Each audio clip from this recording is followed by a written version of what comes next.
샬롬, 말씀 읽어주는 김기웅 목사입니다. 오늘도 기대하는 마음과 사모하는 마음을 가지고 하나님의 말씀 함께 읽겠습니다. 로마서 12장 9절부터 21절까지의 말씀입니다. 중심으로부터 사랑하십시오. 사랑하는 척 하지 마십시오. 악은 필사적으로 피하십시오. 선은 필사적으로 붙드십시오. 깊이 사랑하는 좋은 친구들이 되십시오. 기꺼이 서로를 위한 조연이 되어 주십시오. 지쳐 나가 떨어지지 않도록 하십시오. 늘 힘과 열정이 가득한 사람이 되십시오. 언제든 기쁘게 주님을 섬길 준비를 갖춘 종이 되십시오. 힘든 시기에도 주저앉지 마십시오. 그럴수록 더욱 열심히 기도하십시오. 도움이 필요한 그리스도인들을 도우십시오. 정성껏 환대하십시오. 원수에게도 축복해 주십시오. 결코 악담을 퍼붓거나 하지 마십시오. 친구들이 행복해 할 때 함께 기뻐해 주십시오. 그들이 슬퍼할 때 함께 울어 주십시오. 서로 잘 지내십시오. 혼자 잘난 척하지 마십시오. 별 볼 일 없는 이들과도 친구가 되어 주십시오. 대단한 사람인 양 굴지 마십시오. 대받아치려고 하지 마십시오. 대신 누구에게서나 아름다운 점을 찾으십시오. 할 수 있다면 모든 사람과 더불어 사이좋게 지내십시오. 받은 대로 갚아주겠다고 고집하지 마십시오. 그것은 여러분이 할 일이 아닙니다. 내가 심판할 것이다. 내가 알아서 할 것이다. 라고 하나님께서 말씀하십니다. 우리의 성경은 원수가 굶주리고 있는 것을 보면 가서 점심을 사주고 그가 목말라 하면 음료수를 대접하라고 말하고 있습니다. 여러분이 그런 관대함을 베풀면 원수는 소스라치게 놀랄 것입니다. 악이 여러분을 이기도록 놔두지 마십시오. 오히려 선을 행함으로써 악을 이겨내십시오. 이것은 하나님의 말씀입니다. 저와 여러분은요, 그리스도의 사랑으로 새롭게 태어난 존재입니다. 믿으시죠? 그렇기 때문에 우리는요, 그분의 사랑을 본받고 의지하면서 살아가야 한다라는 거예요. 오늘 말씀은 바로 그리스도의 사랑으로 다시 태어난 우리가 어떠한 삶을 살아가야 하는지를 분명하게 이야기하고 있습니다. 먼저 첫 번째, 실천하는 사랑을 가져야 한다라고 이야기하고 있어요. 10절의 말씀을 같이 한번 읽어볼까요? 형제를 사랑하여 서로 우애하고 존경하기를 서로 먼저 하며 라고 기록되어 있습니다. 여기서 우애라는 것은요, 가족처럼 알뜰히 사랑하는 마음을 뜻합니다. 예수님은요, 이렇게 말씀하셨어요. 마태복음 12장 50절의 말씀입니다. 누구든지 하늘에 계신 내 아버지의 뜻대로 하는 자가 내 형제요, 자매요, 어머니이니라 하시더라 라고 이야기합니다. 왜냐하면요, 우리 모두가 한 분 되신 하나님을 아버지라고 부를 때에 비로소 영적인 한 가족이 된다라는 거예요. 그렇기에 지금 우리는요, 믿음으로 고백하지 않습니까? 무엇을 고백합니까? 하나님이 우리의 아버지 되신다라고 이야기하죠. 즉, 저와 여러분은요, 그리스도 안에서 한 형제요, 한 자매가 되었다라는 거예요. 영적인 가족이 되었다라고 이야기를 하는 것입니다. 따라서 바울은요, 이렇게 이야기하는 거죠. 13절입니다. 성도에 쓸 것을 공급하며 손 대접하기를 힘쓰라. 왜요? 우리는요, 영적인 가족이기 때문인 거예요. 여러분과 제가 남이 아니라 정말로 먼 상대가 아니라 아무런 관계가 없는 자가 아니라 그리스도를 통해서 하나님을 아버지라 부르기 때문에 우리는 한 형제요, 자매이고 가족이라는 것을 이야기하고 있는 겁니다. 그래서요, 초대교회의 모습을 보면 이러한 모습이 기록되어 있어요. 같이 한번 읽어볼까요? 2장 44절의 말씀입니다. 사도행전이에요. 사도행전 2장 44절. 믿는 사람들이 다 함께 있어 모든 물건을 서로 통용하고, 45절. 또 재산과 소유를 팔아 각 사람의 필요를 따라 나누어 주며, 어떻게 이것이 가능했겠습니까? 그들은요, 한 공동체였기 때문인 거죠.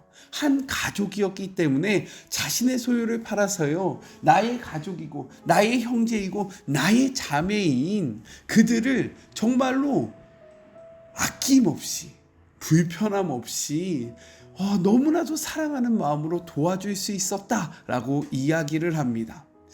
우리는요, 초대교회를 닮아가야 한다라고 이야기해요. 그렇죠? 우리는 모두가 예루살렘 교회를요 닮기를 소망합니다. 그러기 위해서는 우리가 먼저 해야 할 것이 있어요. 무엇입니까? 그리스도를 통해서 하나님을 아버지라 부르는 우리 모두가 가족이라는 사실을 믿어야 한다라는 거예요. 우리의 생각을 바꿔서요, 저 집사님, 저 권사님, 저 장로님은 그냥 교회에 있는 사람이지 라고 생각하는 것이 아니라, 저 장로님이 나의 아버지고, 이 권사님이 나의 어머니며, 이 집사님이 나의 누나이고 언니이고 동생이다 라는 생각을 소유할 때에 우리가 진정으로 공동체가 되게 되는 거고요. 그리고 서로 사랑하며 실천하는, 우리의 것을 아낌없이 나눠줄 수 있는 그러한 관계가 된다라고 이야기를 하고 있는 것입니다. 이 말씀 앞에 우리의 생각을 바꿔서요, 정말로 주님께서 맺어주신 한 가족으로서의 삶을 힘있게 살아가는, 그것이 무엇입니까? 실천하는 사랑이 우리 안에 있기를 간절히 소망합니다. 둘째, 세상을 거스르는 사랑에 대해서 이야기를 하고 있습니다. 우리나라 속담에 이런 말이 있죠. 사촌이 땅을 사면 배가 아프다라는 말.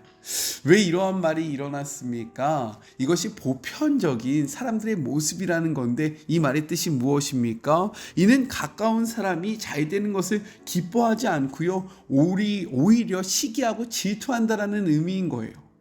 이것이 바로 우리의 본 모습이라는 거죠. 그렇죠? 인정하십니까? 아니라고 부정할 수 있는 분 있으세요? 저는 부정을 못 하겠어요. 네, 저는 이러한 모습이 저에게 있다라고 생각되어집니다. 그런데 바울은요, 이러한 우리에게 이렇게 이야기하는 거죠. 14절입니다. 너희를 박해하는 자를 축복하라. 축복하고 저주하지 말라. 15절. 즐거워하는 자들과 함께 즐거워하고 우는 자들과 함께 울라. 16절. 서로 마음을 같이하여 높은 데에 두지 말고 오히려 낮은 데에 처하며 스스로 지혜 있는 척하지 말라. 17절.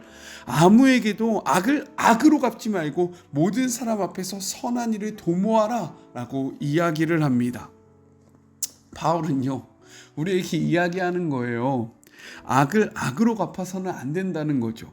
우리를 박해하고 저주하는 자들에 대응하지 말고 거기서 더 나아가 오히려 그들을 축복하라고 이야기해요. 왜 그럴까요? 바로 이러한 모습이 우리가 닮아야 하는 예수님의 모습이었기 때문입니다. 예수님은요, 자신의 십자가에 못 박는 사람들을 저주하지 않고요, 오히려 그들을 위해서 기도하세요. 우리 같이 한번 볼까요? 누가복음 23장 34절 전반부의 말씀이에요. 이에 예수께서 이르시되 아버지 저들을 사하여 주옵소서, 자기들이 하는 것을 알지 못하나이다 라고 이야기를 합니다. 예수님의 모습이 이러했다라는 거예요. 그런데 이러한 모습을요, 예수님의 제자들이 닮아갔습니다. 초대교회에는요 7 집사님이 있었어요. 정말로 교회를 잘 섬기는, 믿음이 신실했던 그 7 집사가 있습니다. 그 대표적인 인물이 바로 누구입니까? 스데반인데, 이 스데반은요 예수님의 모습을 꼭 닮았다라는 거예요. 그가 복음을 전할 때에 이 복음의 찔림으로 인해서 많은 사람들이 어떻게 하냐면 돌을 들어서요 그를 죽이려고 합니다. 그때 스데반 집사님이 취하셨던 모습이 무엇인지 아십니까? 성경은 이렇게 기록해요. 사도행전 7장 60절의 말씀입니다. 무릎을 꿇고 크게 불러 이르되 주여 이 죄를 그들에게 돌리지 마옵소서, 이 말을 하고 자니라 라고 기록합니다. 잔다라는 것은요, 그가 육체적인 생명이 끊어졌음을 이야기하는 거예요. 자신을 대적해서 죽였던, 자신을 치는 자들을 위해서 스데반 집사님이 마지막으로 했던 말이 무엇입니까? 저들의 죄를 저들에게 돌리지 말라는 거예요. 왜요? 저들이 하는 일이 저들은 무엇인지 알지 못한다 라고 이야기했다라는 거죠. 누구처럼요? 예수님처럼요. 예수님은요 우리에게 이렇게 말씀하셨습니다. 요한복음 13장 34절의 말씀이에요. 같이 한번 읽어볼까요? 새 계명을 너희에게 주노니 서로 사랑하라. 내가 너희를 사랑한 것 같이 너희도 서로 사랑하라 라고 말씀하셨습니다. 자신의 사랑으로요 우리를 초대하신 거예요. 그런데 중요한 것은 무엇입니까? 우리도요 매일매일 예수님을 배신하고요 매일매일 다시 예수님을 십자가에 못 박는 것이 바로 우리의 삶의 모습이라는 거죠. 그런데 예수님은 그러한 우리를 포기하지 않으시고요 대적하지 않으시고요 저주하지 않으시고요 어떻게 하십니까? 주님, 하나님, 기웅이가요 또 죄악 가운데 나아갑니다.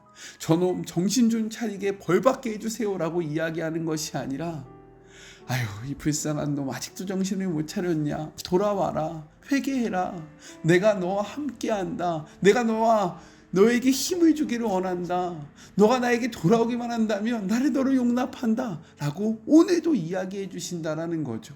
그러한 사랑으로 주변에 있는 자들을 용납하고 주변에 있는 자들을 사랑하라 라고 권면하고 계시는 거예요. 우리가 그러한 사랑을 받았기에 마땅히 그러한 사랑을 해야 한다라고 이야기하고 있는 거죠. 사실 이것을 하는 것은 쉽지 않습니다. 그러나 이것이 우리가 살아가야 하는 삶의 모습이라는 것은 너무나도 분명하다라는 거죠. 그렇기에 이러한 삶을 힘있게 살아가는 우리가 되었으면 좋겠어요. 근데 이것은 어떻게 할 때 가능합니까? 성경의 말씀을 보니까요 기도할 때 가능하다라고 이야기해요. 왜냐하면 이것은 우리의 본성과 다른 그러한 모습이기 때문인 겁니다.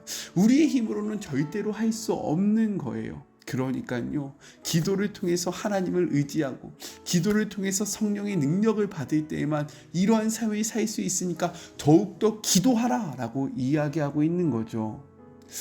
예수님이 변화산에서 있을 때에 한 아버지가 자신의 자녀의 병고침을 낫기 위해서 제자들에게 자신의 아이를 데리고 옵니다. 근데요 그 제자들이 그 아버지의 요청을 들어주지 못하는 거예요. 예수님이 내려오셨을 때 그 아버지가 이렇게 이야기합니다. 내가 당신의 제자들에게 이것을 부탁했는데 당신의 제자들이 이것을 하지 못하더이다 라고 이야기하는 거죠. 예수님께서 기도함으로 그를 고쳐주시고요 그 모습을 본 제자들이 조심스럽게 다가와서 묻습니다. 왜 우리는 하지 못합니까? 왜 우리는 그렇게 하지 못했습니까? 그때 예수님이 뭐라고 말씀하십니까? 기도 외에는 이러한 유가 나갈 수 없느니라 라고 말씀하시잖아요. 그러니 우리의 힘으로 안 될 때 하나님 앞에 기도함으로 능력받는, 우리의 능력이 아니라 하나님의 능력으로 승리하는 우리 모두가 되었으면 좋겠습니다. 기도함으로 승리합시다. 또한 무엇보다 예수님의 모습은요, 이러한 사랑은요, 하나님을 신뢰하는 모습 속에서 이루어진다라는 거예요. 우리 19절의 말씀을 같이 한번 읽어볼까요? 내 사랑하는 자들아, 너희가 친히 원수를 갚지 말고 하나님의 진노하심을 맡기라. 기록되었으되 원수 갚는 것이 내게 있으니 내가 갚으리라 라고 주께서 말씀하시느니라 라고 이야기합니다. 성경은요 이렇게 기록하고 있어요. 야고보서 4장 12절의 말씀입니다. 입법자와 재판관은 오직 한 분이시니 능히 구원하시기도 하시며 멸하기도 하시느니라. 너는 누구이기에 이웃을 판단하느냐라고 이야기합니다. 이 말이 무엇입니까? 우리는 다른 사람을 평가할 수 없다라는 거예요. 우리가 다른 사람의 재판관이 될 수 없다라는 거죠. 왜요? 우리의 삶의 유일한 재판자는요, 전능하신 하나님 한 분밖에 없다라는 겁니다. 즉, 우리가 그렇게 해야 하는 이유는 하나님의 권위, 하나님의 주권을 인정함으로 이 모든 것을 하나님 앞에 올려드려야 한다라고 이야기를 하고 있는 거예요. 하나님의 그 선을 넘지 말라라고 말씀하고 있는 거죠. 하나님께서 에덴 동산을 만드시고 선악과를 바라보면서 이렇게 우리에게 이야기하지 않습니까? 아담과 하와에게 야, 이 선악을 알게 하는 나무를 먹지 말라. 이것이 무엇입니까? 선을 넘지 말라는 거예요. 하나님은 창조주이시고 우리는 피조물이라는 사실을 인정하면서 그 말씀에 복종하라라는 것을 명령하신 겁니다. 마찬가지예요. 원수를 우리가 갚으면요, 우리가 하나님과 같아지는 겁니다. 다른 사람을 평가하면요, 마치 우리가 재판관이 되어서 그 사람을 정죄하는 일이 된다라는 거예요. 이것은 하나님의 그 고유한 권한을 넘어서는 것이기 때문에 절대로 그렇게 하지 말라라고 이야기하고 있는 거죠. 여기서 더 나아가 바울은요, 이렇게 이야기합니다. 21절의 말씀이에요. 악에게 지지 말고 선으로 악을 이겨라. 그런데 여기서 생각할 것이 있죠. 무엇입니까? 우리는 선합니까? 우리에게 선이 있습니까? 아니요. 성경은 분명하게 이야기합니다. 우리에게는요, 선이 하나도 없다라고 이야기해요. 우리에게는요, 선이 없어요. 오직 선한 한 분은요, 하나님밖에 없다라는 거죠. 그렇게 이 말씀은 무엇입니까? 세상의 악을 우리의 힘과 우리의 결단과 우리의 의지로 이기려고 하지 말고 온전한 선 대신에 하나님의 능력을 의지함으로 이겨내야 한다. 하나님을 신뢰함으로, 우리가 하나님을 신뢰할 때에만 악을 이길 수 있다라는 것을 분명하게 선포하고 있는 거예요. 이 말씀 앞에 우리 자신을 의지하지 맙시다. 우리 자신을 신뢰하지 말아요. 우리가 믿고 의지할 분은요, 오직 한 분 대신 하나님밖에 없다라는 거예요. 하나님을 의지하고 신뢰함으로 악과 싸워 이기는 주의 모든 자녀들이 되기를 간절히 소망합니다. 우리가 싸우면 질 수밖에 없지만 하나님을 의지하고 하나님이 싸우시면요, 우리는 자연스럽게 승리할 수밖에 없는 거예요. 이 말씀의 비밀을 분명하게 깨닫기를 소망합니다. 우리 같이 기도할까요? 하나님, 우리가 다른 사람에게 무엇인가를 아낌없이 줄 수 있는 것은요, 그를 사랑해야 합니다. 그와 우리가 상관없다라고 이야기하면 우리는 그들을 도울 수 없습니다. 그러나 성경은 이야기합니다. 우리가 예수 그리스도를 통해서 하나님을 아버지라 부르기에 한 형제요, 한 자매요, 한 가족이라고 이야기합니다. 그러니 우리의 마음 속에 서로를 향한 마음을 변화시켜 주시고 진정한 가족 공동체로서 서로를 사랑하고 서로를 존중하며 서로를 섬기고 서로를 높이는 주의 모든 자녀들이 되게 하여 주시옵소서. 예수님의 사랑을 닮아가야 함을 고백합니다. 우리가 먼저 그 사랑을 받았기에 우리도 그 사랑으로 다른 사람들을 사랑하게 하여 주시고, 또한 우리가 스스로 하나님과 같은 존재가 되려고 노력하는 것이 아니라 하나님의 완전하심과 하나님의 전능하심을 신뢰하며 하나님의 능력으로 세상에서 승리하는 주의 모든 자녀들이 되게 하여 주시옵소서. 기도할 때에만 능력이 나타나는 것입니다. 깨어 기도함으로 이 모든 말씀을 우리의 삶 속에서 이루기를 소망하오니 주님 함께하여 주시옵소서. 함께하실 주님을 바라보며 거룩하신 예수님의 이름으로 간절히 기도드립니다. 아멘. 우리 마리모 가족들도요, 주 안에서 한 가족인 겁니다. 믿으시죠? 그래서 우리가 서로를 위해서 중보하는 것이고요, 서로의 아픔을 서로 공유하는 것이고, 우리가 서로 사랑하는 거예요. 하나님을 아버지라 부르는 우리 모두는 가족이라는 사실을 기억하면서요, 우리의 것을 소유하려고 노력하는 것이 아니라 가족들을 사랑하고 배려하고 섬기는 주의 모든 자녀들이 되었으면 좋겠습니다. 기도할 때에만 능력이 나타날 수 있어요. 우리의 힘으로 할 수 있는 것은 아무것도 없습니다. 하나님 앞에 기도함으로 능력받아 악에게 지지 말고 하나님을 의지함으로 선으로 악을 이기는 우리 모두가 되었으면 좋겠어요. 저는요, 또 내일 만나도록 할게요. 사랑하고 주님의 이름으로 축복하면서 오늘 하루도 힘내세요. 우리 내일 만나요. 안녕. 오늘도 수고하셨습니다.